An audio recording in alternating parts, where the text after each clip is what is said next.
developer for a liquid smooth ROM, and I also have a day job doing a similar thing. We build new devices, and I'll be giving a talk on working on Android ROMs. So this is an interactive, a basic interactive session on what ROMs are and how to get started on different things. And whatever the tools that will be demoed a little bit, you can always take it from me anytime you like. So first basic question, okay, how many of you know what Android ROMs are? Show of hands, please. How many of you actually use them? Okay, anyone heard about Liquid Smooth before? Okay, so not bad, we have a few people here. Okay, so for the rest of them, basically Android ROMs are aftermarket custom ROMs that are given for the devices that have been out for a while now. And the main reason is that, Samsung or whatever company you get your device from stops updating them. So how many types are there? So basically there are two types of ROMs. One is a ROM that is based on the original ROM that you have. So with Samsung you get TouchWiz based ROMs, with HTC you get Sense based ROMs and things like that. So and then there's a second type which is vanilla. So something like most people, Galaxy Nexus and basically what the Nexi family looks like. So they're like the AOSP code plus some additions done to support the different hardwares. So are they free? I think most of you know that ROMs are actually available for free, and you can easily get them from different websites, the most common one being XDA developers. And there are different forums for different devices and you can get yours from them. So who uses them? So the most common usage by people are people who want the newest and latest and greatest software on their phone, and you can't really wait for your, the vendor to update it. So you instead of, waiting for Samsung to release 4.2.2, which will be God knows how long away right now, you just get it on your own, flash it and use it. So yeah, the biggest question about using Android ROMs are warranty. So Nexi family comes with warranty even if you use Android ROMs, but the ROMs but for most other phones you don't. For Samsung, you can get back warranty very easily. So there's a flashing procedure to get back to the stock ROM, and some ways to remove traces that anything was actually flashed other than what you have. But some vendors are a little bad about it, and they keep a record of who unlocked their bootloader and things like that. So it's a yes or no question depending on what device you have.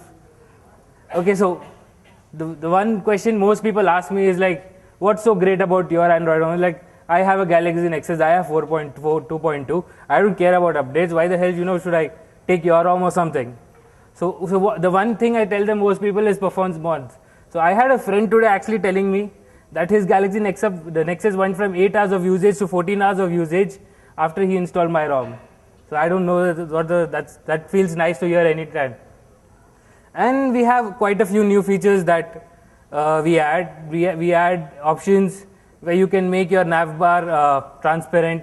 You can change your battery percentage, the battery icon to a percentage text. You can make it circular, and there are a lot of new features that we've added. Name anyone favorite features from a ROM? Huh? Yeah, so quick options, you can add a lot of them. Has anyone actually seen the Pi launcher? Okay, so there's a new mod come out by these paranoid Android guys. So what they have added is a launcher where you slide from any side of the ROM, and you can actually select a back button or a home button, and you have search button, and you have different options and different things available. And there are different customizations available and a lot of things available like that. The other thing that I especially care really about is freedom from frameworks. So most people don't care, the way their phone looks. So like most people with their S3 are fine with the default way how TouchWiz looks. But I had an S3 until yesterday. I've just given it off to my wife. So yeah. I actually didn't like the way TouchWiz looks and how heavy it was. So I had my ROM running. I was on 4.2.2. I had a lot of things running on it, and I really loved it. And vanilla love. So basically, I love the way vanilla Android looks, and it works, and everything looks so nice, and it just works. Okay, so the next question is how to make them. So I explained to you the two types, and there are 3 ways. So there's this thing called kitchen based ROM, there's an original based ROM, And then there's a different way where you can completely compile your own. So first I'll start out with kitchen ROMs, right? So kitchen ROMs are basically where you get a script, you take your original firmware, whatever you get with your device. So you have an S3 or a sense-based device or whatever device you have. You take that and you run it through a script, which is basically called a kitchen. So there is a very famous kitchen called by this guy called DSI XDA. One sec. Yeah, so it has pretty different options. You can set up a working folder from a ROM. You can take the original ROM, add root permissions. You can add busybox. You can disable different things.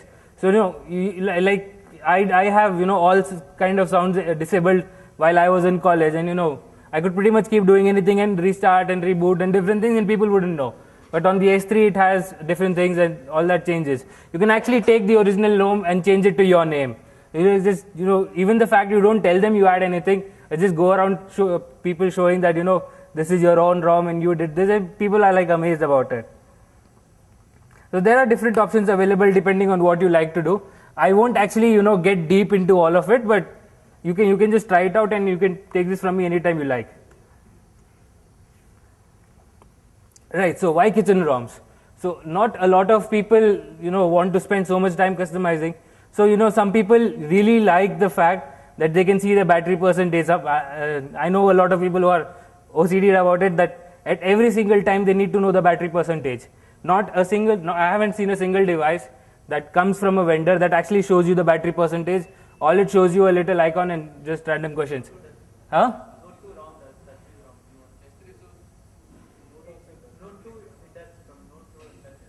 Okay, no, the original. Okay, I haven't seen that, but I said most.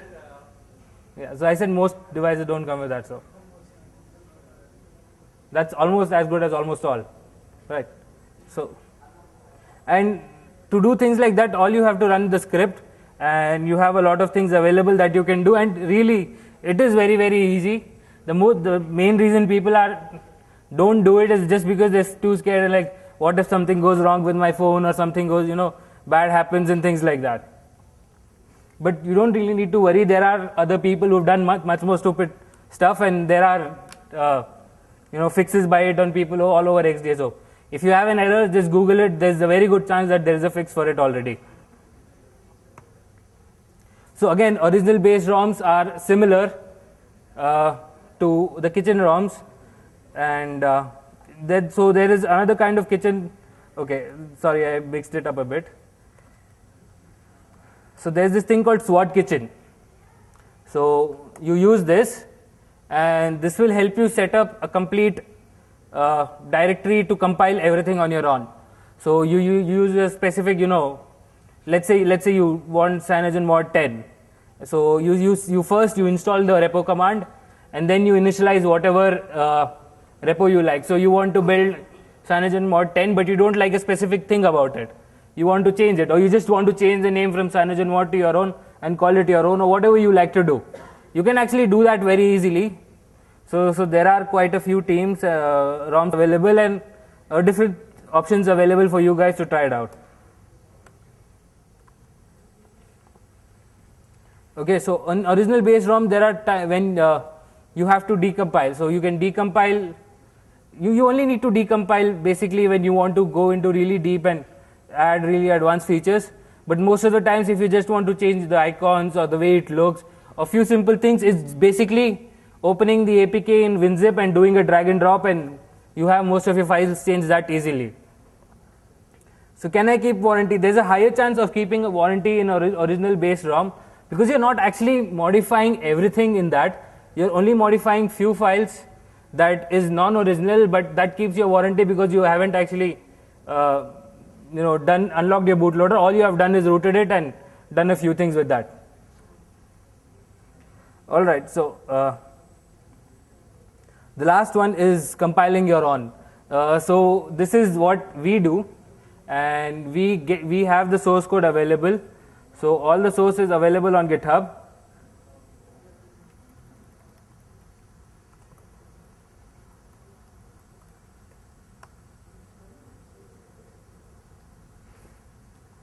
So here you have the complete source that's available for the ROM, and you have complete instructions on how to set it up. So you have the instructions for the source. You get to create the directories, install the repository, and different requisites, and how to actually build. So these are the three most common commands that everyone uses for building the code. Is where you set up the environment and this.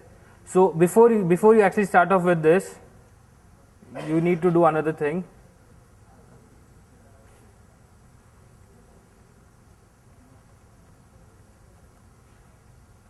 Damn.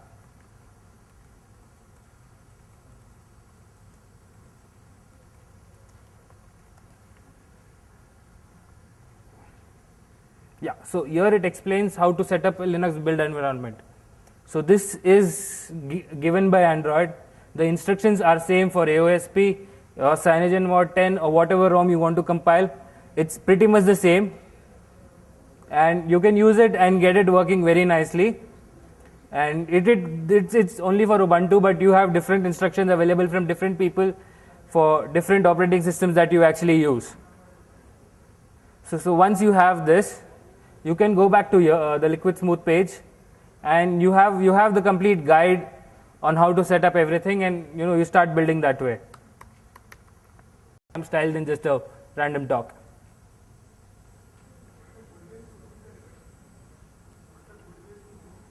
I can't hear you, I'm sorry. Okay, so again it depends on what device you have. Some device is as simple as just installing Clockwork mod recovery and flashing the zip. Some devices it goes a little deeper and it gets a little bit tougher. Some devices as simple as running a script. So Jelly Bean and ICS, that's 4.0 and 4.1, they actually had some issues with ADB, where you could just run a script and you would get root access on the device using ADB, and it would root it for you. And some of the Exynos based phones have a similar memory leak and things like that, and that you can use those and root them very easily. So again, it depends on the device you have.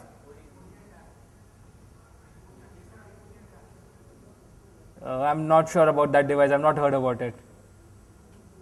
So again, it depends, and there are different ways to get it done.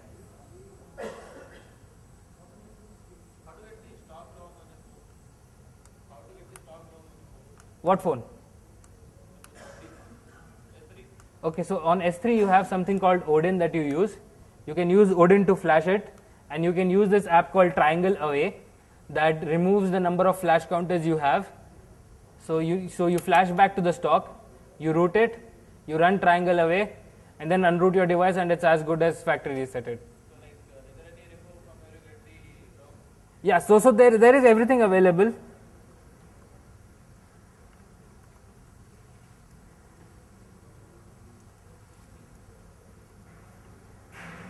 So I just did one simple search, and there are already 3 videos and multiple pages with different things. So there are different guides and different things. So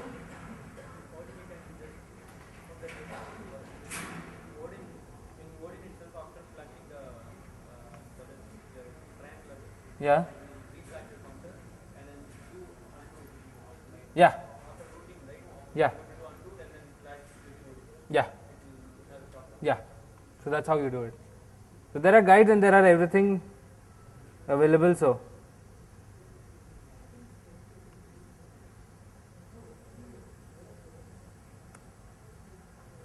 I'll just show you one of the builds.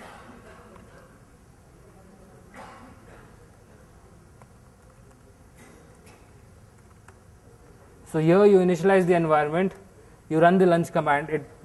We currently support 26 devices. I support about 6 of them, and you get to select here what device you like depending on your model number. So any preference for what device?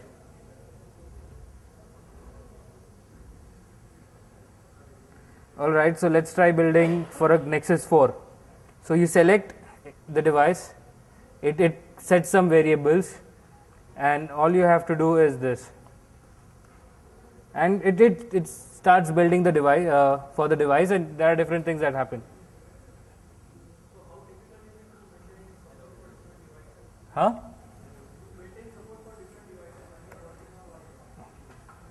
Okay, one sec. So the number of changes actually depend on the device. So this is a device folder where you have the vendor names, and inside the vendor names you actually have the complete device.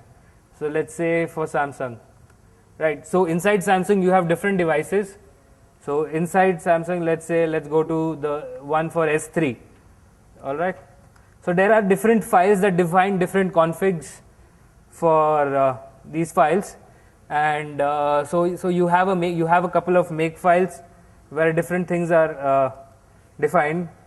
So like here you define the device name, what phone it is, and different things, and then you have the board config where you define what the board actually is. So here it's based on an SMDK4412, which is the chipset on the phone, and it includes all the chipset specific settings, and you can do that.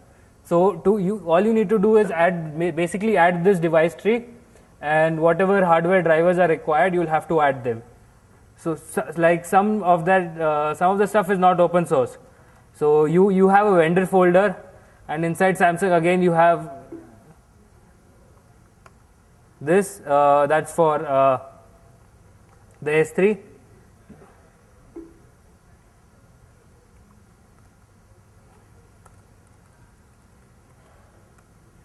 Right, so there are some libraries that you cannot compile on your own. You have to pull them from an existing ROM on an S3, and you can do that.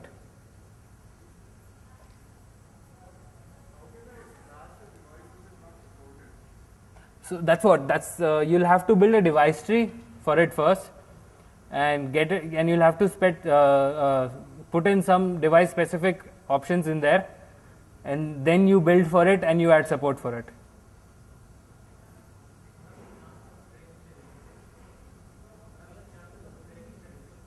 So there are chances of soft bricking the device. There's no really chance of hard bricking as in an hardware fault. But unless you do something really bad, which is very uncommon, nothing goes wrong. So if you flash something wrong and you flash something somewhere else, or you mess up with something, just take the stock ROM, flash it back to the stock ROM, and you have it working. So different devices have different recovery methods. So most of the Samsung devices use Odin. The Nexus family uses fastboot.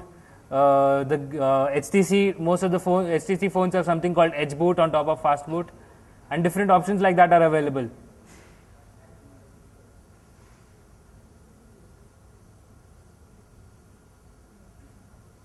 Anyone else?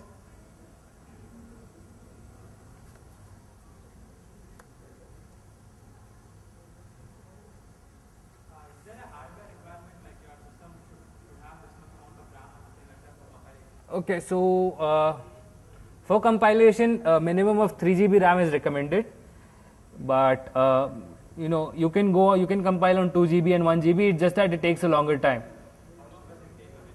So on my system, that is on my laptop, that's a quad core with about 8 gigs of RAM. It takes around an hour or a little over an hour to compile. But on our servers, on our office machines, it takes a little less depending on these things as well. So I build all my ROMs on a remote server which has 24 cores and SSDs, and it takes about 15 minutes max. So if you don't have access to this hardware, for example, I have this Windows system, and if I install a VM, can I compile it on the VM? Again, if you're using a VM, you have the performance decreases. So the lesser it goes, the more time it takes. But depending on what system you have, it can go really fast, and it's not really required to have a completely high-end system. A decent system can work out good for you.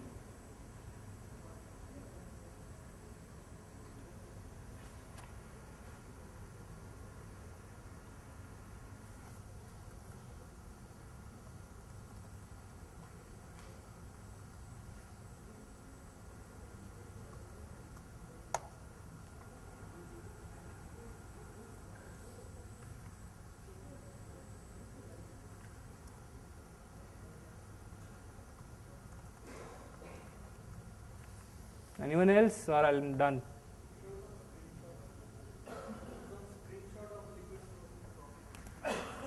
Okay, give me 2 minutes.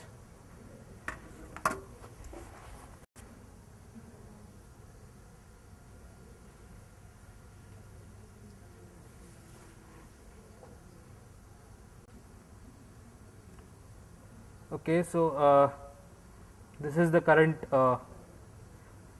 what I have. As of right now, it's still on 4.2.1 because there is a little issue with 4.2.2, and we have different options here which have been changed by a lot.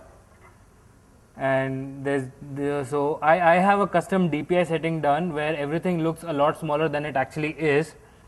So on other phones it's a lot, if on default installation is a lot bigger than this, but I prefer more space and more items on my screen, so I have everything that's a little smaller than the default things.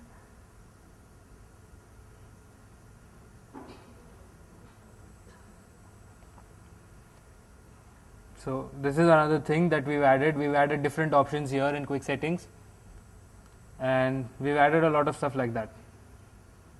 So there are themes available where you can add more themes and different things.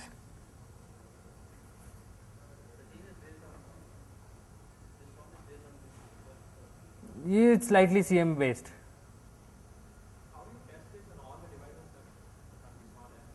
So we have at least one person with that device. So they test it on their own device, and we hear back from them and they do it.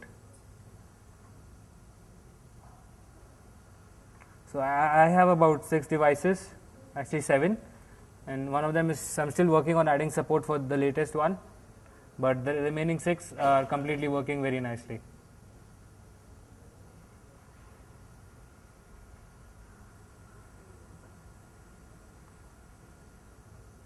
Anything else?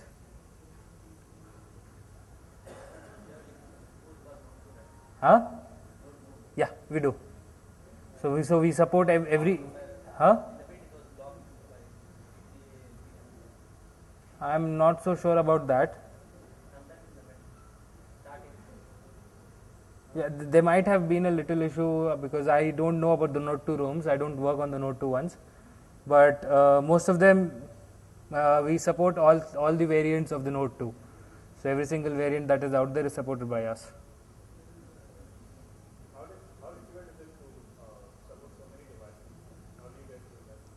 So we have everyone putting in a little bit of time, and since most of it is open source, we also have other people fixing different issues. So like I fix something on one device, and another guy fixed the same different issue on the other device. So we just exchange the code and we're done. So I have a Galaxy Nexus, I have a Motorola Razr I have two different variants of the S3. I have a Galaxy Tab 2, I have a Asus Transformer TF700, and I have an HP touchpad. Yeah, so I support all of them. So every day I give it about an hour, which is not too much, and on weekends it's a little longer, about 4 hours or 6 hours.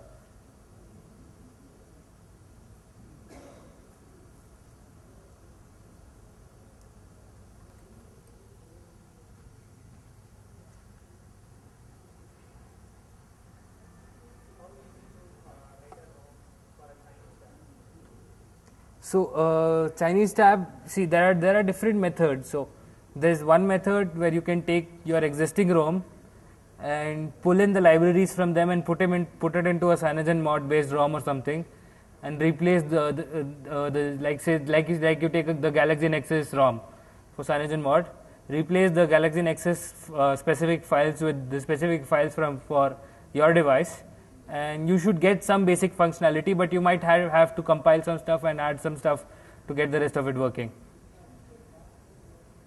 So since MIUI is closed and it's closed source and nobody can actually compile, so most of the unofficial devices are actually done using that method.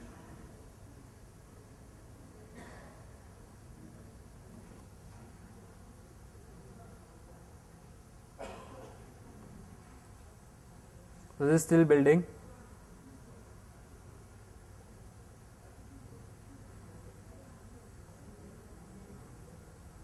Anyone else? All right. Thank you, guys.